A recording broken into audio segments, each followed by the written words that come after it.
सारा अधिकार। बीएमसी शिक्षकों को कई चुनौतियों का सामना करना पड़ रहा है, जिसमें शिक्षकों की कमी, प्रशासनिक बोझ और पेंशन सुधारों से जुड़े मुद्दे शामिल हैं।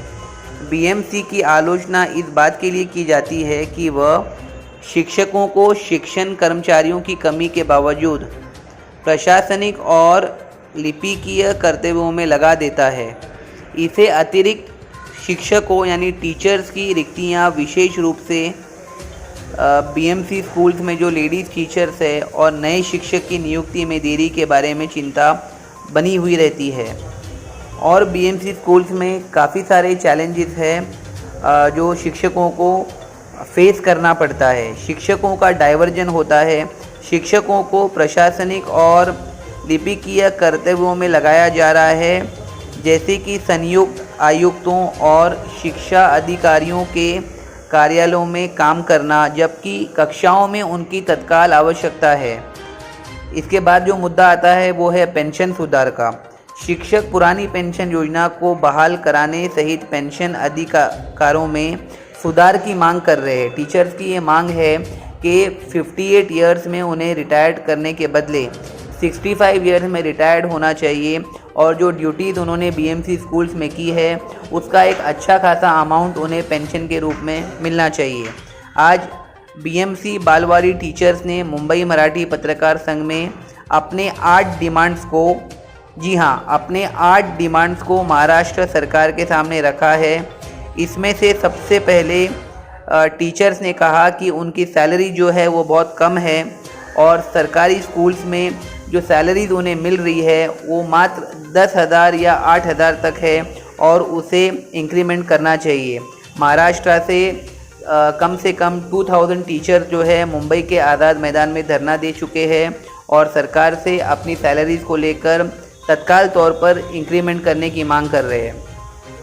टीचर्स का कहना है कि वो 4 घंटा ड्यूटी उनकी ऑफिशियल ड्यूटी होती है, लेकिन कई बार उन्हें 5 घंटे, 6 घंटे, 6.5 घंटे ड्यूटी करना पड़ता है, और उसके बदले में उन्हें कोई रिटर्न या कंपनसेशन नहीं मिलता। सरकार को इस पर भी गौर करना चाहिए। और उन्होंने एक पॉइंट कहा कि उनकी रिटायरमेंट एज 65 कर देनी चाहिए। अभी जो रिटायरमेंट एज है वो 58 ईयर्स है, और कम से कम एक टीचर को 5 लाख रुपीज़ का रिटायरमेंट पेंशन अमाउंट कंपनसेशन मिलना चाहिए। ये टीचर्स का कहना है कि सरकार उनकी मांगों को लेकर ज़रूर उनसे मीटिंग पर। दुनिया की तमाम खबरों के लिए देखते रहिए सहारा अधिकार। किया है उन्होंने आज मुंबई मराठी पत्रकार संघ में 8 अहम मांगियों को लेकर सरकार से निवेदन किया है कि उनके हित में इन मांगियों को पूरा किया जाए। मैम, वेलकम टू सहारा अधिकार न्यूज़ चैनल। मैडम नमस्कार, क्या कहना चाहोगी आज की पत्रकार परिषद को लेके? नमस्ते, मेरा नाम है रूपा विद्याधर पेड़कर। मैं डॉक्टर बाबा साहेब आम्बेडकर स्कूल में पढ़ाती हूँ बच्चों को। 1993-94 में मैं जॉइंट हुई हूँ, तभी से मैं अभी तक पढ़ा रही हूँ। क्या समस्या हुई है? तो अभी हाँ बोलो। क्या समस्या हुई है? आप आज कॉन्फ्रेंस ली हो, उसका कारण हमारे दर्शकों को बताइए। कॉन्फ्रेंस लेने का यही है क्योंकि सबको जागरूक करने की जरूरत है। हमें देखो पेमेंट मिल रहा है, हमें जो मानधन मिल रहा है वो कम मिल रहा है, संस्था दे रही है, संस्था मार्फत हमें जो मानधन मिल रहा है वो संस्था हमें नहीं चाहिए। हमें डायरेक्टली बीएमसी जो महानगर पालिका के अधिकारी है, महानगर पालिका बीएमसी ने हमें कहीं पे भी अपनी तरफ से डायरेक्टली हमें पेमेंट देना चाहिए। ये कौन सी संस्था है जिसके थ्रू आप लोग को पेमेंट मिल रही है, और पेमेंट मिल रही तो कितनी मिल रही है? एक ही संस्था नहीं दे रही है, बीएमसी दे रही है। 2007 में बीएमसी 2007 में बीएमसी ने संस्था स्थापन करके हमको पेमेंट देने का किया है, जो डायरेक्टली नहीं दे रहे संस्था को, वो नहीं दे रहे, और उन्होंने ही संस्था किया है। तो हर एक संस्था अलग अलग है। 12 संस्था है, 12 संस्था है, तो हर एक नाम है संस्था का। आप लोगों को जो सैलरी दी जा रही है वो कितनी दी जा रही है? अभी 8,000 हमने आवाज़ किया 2016 में म्यूनसिपल मजदूर यूनियन उनके पास गए। 2007 से जैसे हमें मानधन देना शुरू किया ना, वैसे ही वो लोग ने संस्था ने अपना काम शुरू किया, क्योंकि उनको हटाना है बीएमसी से, ये बालवाड़ी हटानी है, इसके लिए शुरू किया काम। और ये काम शुरू किया तभी से हम लोग चुपचाप नहीं बैठे, क्योंकि 30-40 साल से हम काम कर रहे हैं ना, साल से। तो कहाँ पे तो एक बेस बचना चाहिए, कहीं पे तो हमारा न्याय होना चाहिए। इसके लिए हम लोग सब जगह पे जा रहे थे, 10 लोग, 5 लोग, 15 लोग मिलके जा। आजाद मैदान में भी काफी धरना आप लोगों ने दिया था, किया। सरकार ने आपकी मांग को अभी तक सुनी क्यों नहीं है? अब क्यों नहीं सुने तो मैडम को ही पता है, बीएमसी को ही पता है, उनको ही पता है। कहीं पे भी जाओ, संस्था बोलते हैं कहीं पे भी जाओ, कुछ नहीं होएगा तुम्हारा, कुछ नहीं होएगा, कुछ नहीं होगा, ये बात नहीं होती है ना। कहीं पे तो कहीं तो हम लोग, और ये एक स्पेशली बताती हूँ, पूरे महिला है। हम लोग ये 1000, 3000, 4,000 का जो स्टाफ है हमारा अभी, वो महिलाओं का है, पूरे महिला है। तो महिलाओं के ऊपर ये जो बालवाड़ी टीचर है सब महिला है, और एक गरीब है, ऐसे नहीं है कोई किसी से का पूरा श्रीमंत लोग से नहीं है। अपना घर संसार संभाल के आधा घंटा, 4 घंटा, 5 घंटा, 4 घंटे की हमारी ये है बालवाड़ी है, मगर वहाँ पे 5-6 घंटा भी हो जाता है। एक बच्चा गिर रह गया है, वो घर जाने तक हमको बैठना पड़ता है 5-6 टाइम। अभी देखो, आपको अगर लगता है कि उनका टाइम बनाना है तो हमारे बीएमसी हमारे डायरेक्टली करे ना, हमें ये लोग नहीं चाहिए। सरकार से क्या मांगनी है? ऊपर बहुत टॉर्चर करती है मैडम, सरकार से आपकी क्या मांगनी है? सरकार से यही मांगनी है, बीएमसी बोल रही है 58 में आपको रिटायर किया, आप भाग जाओ, हकाल दिया, हकाल देते हैं। मतलब ये भाषा जो है ना, ये हमारे शैक्षणिक में नहीं होती, नहीं चाहिए ऐसे। तो क्या है, वो लोग बोलते हैं 58 हो गया, ठीक है, हम लोग आराम से जाने के लिए तैयार है, मगर 58 अगर दे रहे हो तो 58 में हमें क्या दे रहे हो, क्या दे रहे हो? कुछ नहीं है, कुछ भी नहीं, चलो भागो। ये भाषा जैसे में प्राइवेट फंड में जो है टीचर जब रिटायर्ड होते हैं तो प्रोविडेंट फंड दिया जाता हाँ, है, कुछ और भी नहीं। जब तक उनका रिटायरमेंट कंप्लीट हो जाता है उन्हें एक अच्छा खासा पैकेट भी मिल जाता है हाँ। अपने परिवार को संभालने के लिए। ये सही। आपके मांगनियों में से 2 प्रमुख मांगनी ये नज़र आ रही है कि आप सैलरी जो है वो इंक्रीमेंट करवाना चाहती है, और आहार पोषण जो बच्चों के लिए है वो भी आप इंप्लीमेंट करना चाहते हैं।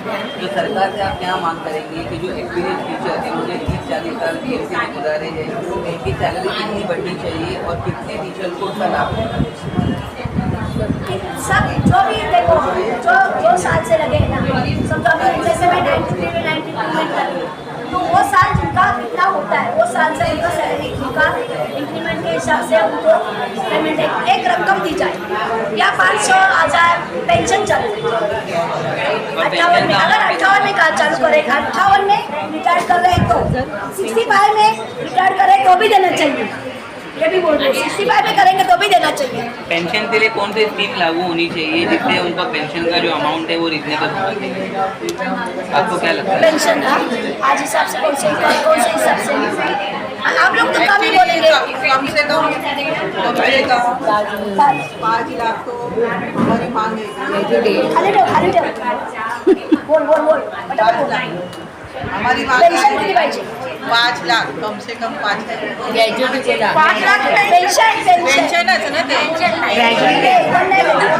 और रिटायरमेंट की जो एज है वो मैम बोल रहे हैं 65 होना चाहिए, और गवर्नमेंट स्कूल से भी 65 चाहिए, 65 होना ही चाहिए। कहना है कि 65 की एज में रिटायरमेंट होना चाहिए। क्या आप सहमत हैं? हाँ सहमत है ना, और सब पेंशन सहमत है। और देखो ना, ज़्यादा एज होने के बावजूद सब टीचर डावी काम कर रहे हैं, लेकिन उनको पेमेंट ही नहीं दे रहे, तो ये सब अन्याय है ना। फिर करने तो 65 दे दो, ग्रेजुटी क्या कम हो रहा है बीएमसी का। अभी नॉर्मल पेमेंट टीचर की कितनी है? 8,000 पेमेंट टीचर को 8,000। मैडम, महाराष्ट्र में लाडली बहन योजना लागू किया गया था, लेकिन वो भी बंद कर दिया गया है। आप लोग भी काफ़ी दिक्कतों का सामना कर रहे हैं अपने परिवार को लेके, लेकिन सरकार के कान में जूं तक नहीं रेंग रही है। तो अगली रणनीति आप लोगों की क्या रहेगी? सरकार ने लाड़की बहन योजना चालू की है। सरकार ने लाड़की बहन योजना शुरू की थी, वो भी बंद हो चुकी है, और आप लोग भी काफ़ी दिक्कतों का सामना कर रहे हो। तो अगली रणनीति आप लोगों की क्या रहेगी? रणनीति तो हम बता नहीं सकते, वो सरकार ने जो फैसला लिया है वो सरकार बहन के बहन के लिए कुछ ना कुछ करेगी। हमारे लिए भी कुछ करना चाहिए, यही सरकार। मुख्यमंत्री जी से आपकी क्या निवेदन है? देखो ना, मुख्यमंत्र्याकडे काय मागणं करतेस? मुख्यमंत्री और उप मुख्यमंत्री इनसे हमारी एक मांग है कि हमको 65 एज तक काम करने दो और हमें ग्रेजुएटी पेंशन आरोग्य बीमा चालू करो और संस्था हटा दो, क्योंकि हम बीएमसी के क्लास में बच्चों को पढ़ा रहे हैं। और बीएमसी की वैसे भी और देखो ना आप, जो मई महीना है ना उसका भी पेमेंट हमको करो। अपने एकनाथ शिंदे ना उन्होंने हमको बोनस भी दिया था। आप जो संस्था की बात कर रही हो, लेकिन आप उस संस्था का नाम नहीं बता रहे हो कि बीएमसी द्वारा वो संस्था चालू की गई थी। देखो हम नाम नहीं बता सकते, पर बहुत सारी संस्था है वो हमारे बीएमसी वाले ही बताएंगे। 12-15 संस्था है, कौन सी संस्था? जैसे प्रथम है, भुगतान क्या है वो, सॉरी प्राधान्य उन्होंने दिया है हमारे ग्लोबल है, केजे फाउंडेशन, मतलब ये ऐसे जो है ना आरके फाउंडेशन, ऐसे छोटे छोटे फाउंडेशन है चालू किए। प्रथम है, रतन संस्था है, YMCA है, मगर आज कोई भी संस्था अपने छत से कैसा 1 रुपया भी किसी को नहीं देती। वार्डिंग है बाबा, चला आवाज कम करो। मैम आपकी प्रमुख मांग थी कि योगी की सैलरी बढ़ना चाहिए और पेंशन जो है कई तरीके से लागू जैसे भी अगर 58 में कर रहे हो तो आपको पता चल रहा है 58 में क्या करना है, 65 करो हमें बस।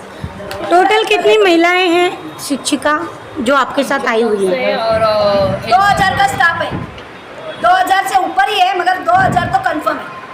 धन्यवाद मैडम। हाँ, पर हमारे इधर बच्चे हम लोग हिंदी वगैरह सब लेते हैं, पर वो जाते कहाँ है, थोड़े आधे मराठी में आधे इंग्लिश में। वो क्या बोलते हैं कि हम लोग को पूरा जाने दो। अरे हम लोग ऐसे थोड़ी ना पब्लिक पेरेंट्स को बोलेंगे नहीं आप मराठी में डालो, हम लोग जो जाएंगे वहाँ ही जाएंगे ना, तो बोलते कि ना क्लास बंद करो, फिर क्या करेंगे। दर्शकों ये थे हमारे साथ रूम मुंबई महानगर पालिका के टीचर्स। इन्होंने 8 मांगी महाराष्ट्र सरकार के सामने रखी है। इनमें से सबसे 3 जो मेन इंपॉर्टेंट पॉइंट जो मैम ने कहा है वो ये है कि 8000 और 10,000 में टीचर का घर नहीं चल सकता, इसलिए कहीं ना कहीं सैलरीज को जल्द से जल्द इंक्रीज करना चाहिए। और सेकंड इनकी जो इंपॉर्टेंट डिमांड महाराष्ट्र शासन से वो ये है कि 58 में अगर रिटायरमेंट इनका होता है तो उसे इंक्रीमेंट करके 65 करना चाहिए और कम से कम 5 लाख रुपये से ज़्यादा पेंशन इन गवर्नमेंट टीचर्स को देना चाहिए। अब देखना ये है महाराष्ट्र शासन इस पर किस तरीके का positive response in room Mumbai महानगर पालिका के टीचर्स को लीव में देता है। आपको बता दें 2000 से ज़्यादा टीचर्स इस समय मुंबई मराठी पत्रकार संघ में महाराष्ट्र सरकार से गुहार लगा रहे हैं। देश और दुनिया की तमाम खबरों के लिए देखते रहिए सहारा अधिकार।